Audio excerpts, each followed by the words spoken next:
పునాది తీసి పిల్లర్ లేచి దర్వాజా పెట్టి గోడలు కడతాం. ఆడికే అయిపోతుందా? తలుపులుంటేనే ఇల్లు అవుతుంది. ఇవాళ రేపు తీరు డిజైన్లలో తయారు చేపిస్తున్నారు.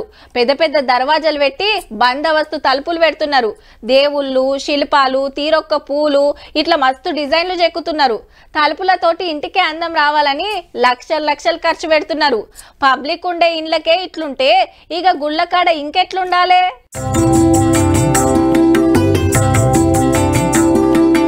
మీద మందిరం, అటు ఇటు ఏనుగులు, నడిమిట్ల కమలం, కింద పూలు, చుట్టూ చక్కటి డిజైన్ మస్తుందిలే. అయోధ్య రామయ్య గుడి తలుపులు మరి ఇంత ముద్దుగా చెక్కింది ఎవరనుకుంటురు? మన హైదరాబాద్ శిల్పులే. బోయినపల్లిలున్న అనురాధ టింబర్ డిపోళ్ళు అయోధ్యకు పోయి పనులు చేస్తున్నారు. మహారాష్ట్రలున్న బలార్షకెళ్లి టేకు తెప్పించిండ్రట. మొత్తం 100 ద్వారాలుంటే 18 ముఖ్యమైన ద్వారాలకు బంగారు పూత పూస్తున్నారు. మనోళ్ళు, తమిళనాడోళ్ళు 60 మంది కళాకారులు తలో చేయేస్తే ఇంత చక్కటి రూపం వచ్చింది. హగో చెక్క మీద పించమిప్పిన నెమలి పూలు ఎంత ముద్దుగా చెక్కిండ్రో కదా. మన యాదాద్రి నరసన్న గుడికి తలుపులు చేసింది కూడా ఇల్లే.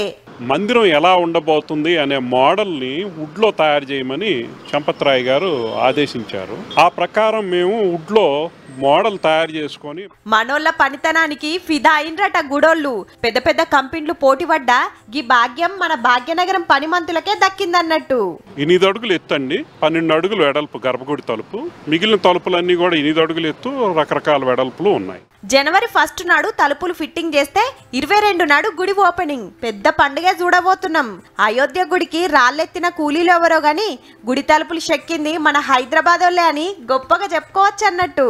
మేమే తయారు చేస్తున్నాము. అక్కడే పెద్ద వర్క్షాప్ సెటప్ చేసి సుమారు 60 మంది తమిళనాడుకు చెందిన కార్వర్లు ఇక్కడ మా దగ్గర యాదాద్రి గుడికి మళ్ళీ మేము చేసే అన్ని రథాలు, గుళ్ళు వీటన్నిటికీ కూడా పనిచేసే టీం మా దగ్గర ఉన్నారు. 18 తలుపులకి మొత్తం బంగారంతో ఇప్పుడు తాపడం జరుగుతుంది. తాపడం అయ్యాక 1వ తారీఖు నుంచి అవి మందిరం లోపల బిగిచ్చేస్తాము.